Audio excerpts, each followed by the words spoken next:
Bonjour à tous, j'espère que vous allez bien.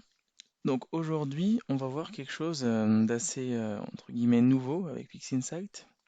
C'est le traitement d'images planétaires et lunaires ici en l'occurrence. Donc ça c'est une image issue du logiciel AutoStackert. Donc c'est une image faite à partir d'un film de 3000 images et j'ai extrait les 20% de meilleures images, pardon.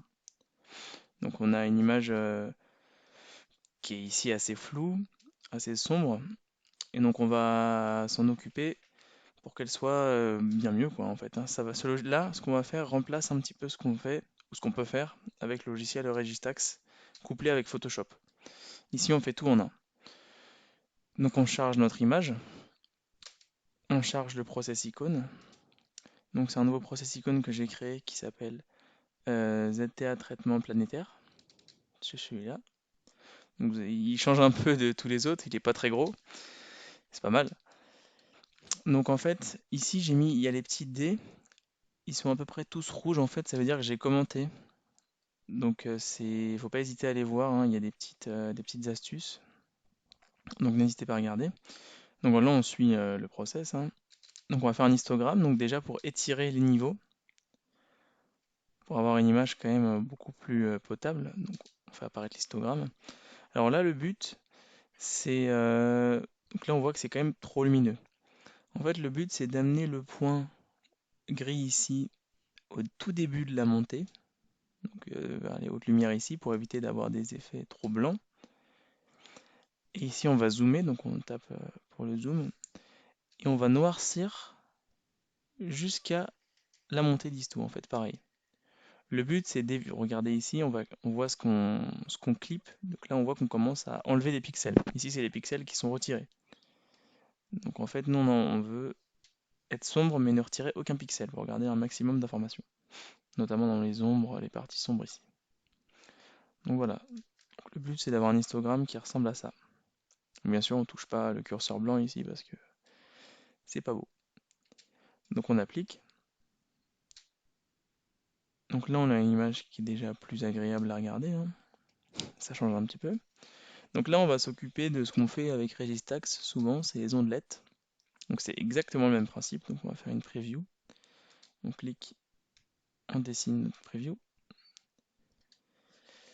Et ici, en fait, donc on fait une real-time preview, on a la même chose que sous Registax, en fait, hein. Notre décomposition en couches de notre image, donc en ondelettes. Donc l'avantage de PixInsight, c'est qu'on peut décomposer en 16 ondelettes. L'intérêt est quand même limité. Donc ici, moi j'en laisse 6.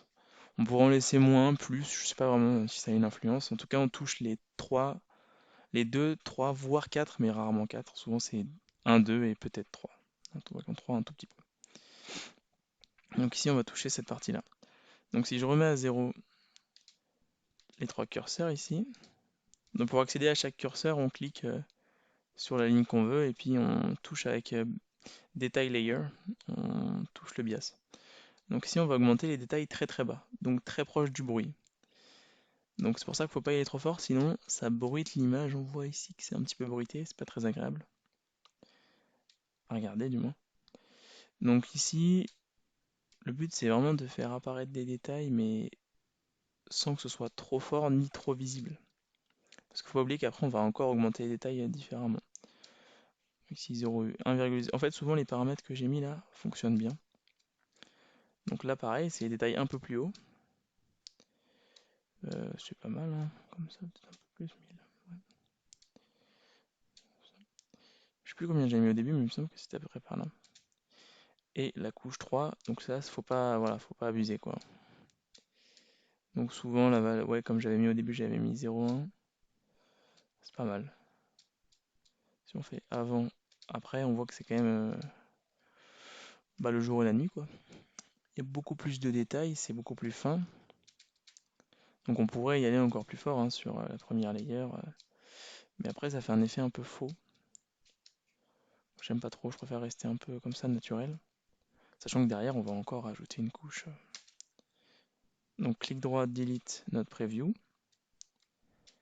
Et là, on applique. Alors j'ai oublié de vous dire, ici, c'est coché. C'est une légère, très légère réduction de bruit en fait. Donc moi, je la laisse cocher, c'est pour en avoir un tout petit peu. Ça évite des soucis liés au bruit quand même. Notamment dans les parties noires ici, qui peuvent souvent être rapidement bruitées. Donc là, on a déjà gagné pas mal en détail, hein. Ensuite, on va faire la netteté optimisée. Alors la netteté optimisée, c'est le même principe. On fait une preview. Donc contrairement au ciel profond, là, on fait pas de masque, hein. Là, on va direct sur les détails. On touche à peu près à toute l'image en fait. On pourrait faire un masque pour masquer les zones noires ici parce qu'on voit que ça bruite assez facilement. Mais bon, ça marche bien comme ça. On va pas s'embêter à faire un masque. Vous voyez, avant, après. Donc là, en fait, ici, plus on va monter ce curseur, plus on va toucher le niveau de détail haut. En fait, il faut voir ça un peu comme une ondelette, en fait, hein. Nos couches sont ici verticales. Donc ici, c'est les couches qui correspondent à 4, 5, 6. Et ici, à 1 et 2, quoi. Donc on va toucher par là. C'est à cheval entre les deux. Et on voit qu'ici, on ne faut pas augmenter trop, sinon c'est pas beau. J'avais mis, ouais, on va mettre comme ça. Et en fait, plus on va bas, plus on va essayer de corriger l'effet de turbulence en fait. L'effet de turbulence, il est surtout ici. C'est la turbulence qui floute notre image en fait. Vous voyez que ça a quand même un effet assez sympa. On voit ici des petits détails dans l'ombre, etc. Avant, enfin après, avant, après. Peut-être un peu fort. On va baisser un petit peu. Encore un petit peu, on va mettre 0,5 tout simplement. On va voir si on augmente ça. Ouais, ça me paraît bien à 2 ici, hein, comme ça. Après, c'est à vous de tester, de voir ce qui va à votre image. Là, en l'occurrence, l'image source, c'était un soir où il n'y avait pas trop de turbu. Donc en plus, c'est fait avec une caméra monochrome et un filtre rouge, donc ça atténue encore la turbu. Donc on a quand même une image qui est globalement assez propre, hein. Mais c'est adapté ces paramètres-là au cas par cas, hein. Mais c'est des valeurs que j'ai mises ici dans le process icon qui sont assez génériques en fait. Donc je l'ai bien appliqué. Non, je ne l'ai pas appliqué. Je l'applique. Voilà. Donc on voit qu'on a quand même un effet beaucoup plus net par rapport à ce qu'on avait quand même au tout début. Donc ensuite c'est marqué créer un clone. Donc cette partie-là, donc ici c'est l'étirement des niveaux, ici c'est tout ce qui est netteté et ondelette, et ici c'est tout ce qui est contraste. Ça c'est le bruit. Donc là on va faire un masque, hein, parce qu'il faut quand même en faire un petit peu. Donc en fait on duplique notre image, c'est marqué, et on l'applique comme un masque. En fait, du coup ce qui va être noir va être totalement protégé, parce que rien ne passera. Et ce qui va être clair, gris et blanc, en fait, blanc va laisser tout passer. Gris laisse un peu moins passer, en fait. Suivant l'intensité du gris de chaque pixel, il laissera plus ou moins passer la lumière. Donc là, le but, en fait, c'est surtout du coup de rajouter du contraste dans les zones assez claires. Le but du masque. Donc là, on fait Real Time Preview. Donc là, on a deux paramètres à toucher. Donc déjà, si je fais avant-après, il n'y aura pas un effet très élevé. Donc en fait, c'est surtout le amount. Bien sûr, il ne faut pas le mettre très élevé comme ça, parce que ça fait pas beau et faux. Je le mets souvent vers 0,30. Et en fait, il faut jouer avec ce paramètre. Donc là, il n'y a pas de bon réglage de ce paramètre, hein. Par défaut, je veux dire. Il faut trouver la bonne valeur. Donc en fait, j'ai remarqué que plus on le met bas, plus on touche des détails situés au centre. Je parle par rapport au ciel profond, hein. En lunaire, justement, j'arrive pas à trouver un petit peu le réglage. Et en ciel profond, quand on met une valeur haute, on touche un petit peu au contraste global, pas un contraste localisé en fait. Mais donc faut pas hésiter à toucher ce paramètre avant, après. On voit qu'on a gagné un contraste sympa ici dans les zones claires. Donc c'est sympa.